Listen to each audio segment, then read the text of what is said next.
Kinausap ka kanina ni Bisor. Pinapupunta ka ng opisina. Pahiramin ka raw niya. Talaga? Ayun, sakto. Eh di pag nakumpleto ko yung pera, uwi na ako ng Pinas. Tatakasan mo si Bisor? Sira ka ba? Pagtatrabahuan mo yung inutang mo at sigurado, papipirmahin ka ng kontrata niyan at hindi ka makakalabas ng Saudi hanggat di mo siya nababayaran. At saka ako na po problemahin yun. Basta gagawa ko ng paraan yung pag-uwi ko ng Pilipinas. Sa paano? Sa pagja-janitor?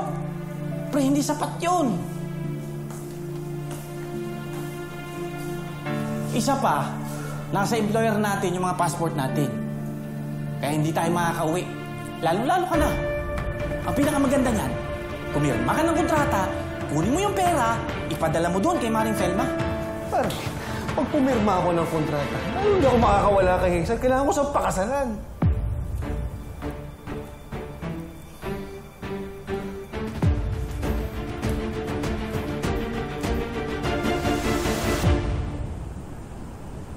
Since this is a personal loan, kailangan makasiguro ako na babayaran mo ako.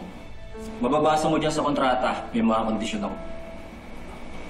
May nabanggit nga po si Abel. Hindi ka pwedeng umalis at bumalik ng Pinas hanggat di mo nababayaran ang utang mo.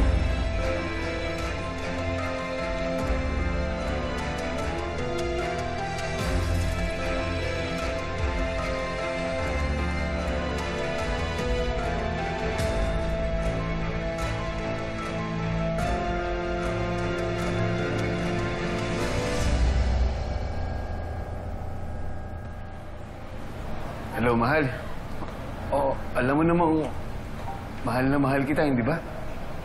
Saan naman ang galing yan? Wala naman. Basta gusto ko lang masiguro na alam mo. Oo naman. Wala na akong mahihiling pa. Napakabuti mong asawa. Napakabuti mong ama. Maraming salamat sa lahat ng ginagawa mo sa pamilya natin. Oo, pero hindi ka pa rin nagawa lahat eh. Pera lang yung mapapadala ko, hindi ako makakauwi. Kasi kailangan kong pagtrabahuhan yung inutang ko eh.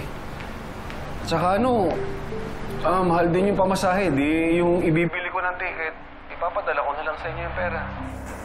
Naintindihan naman namin yun eh. Mahal, maraming salamat ha. Sa lahat ng sakripisyo mo para sa pamilya natin.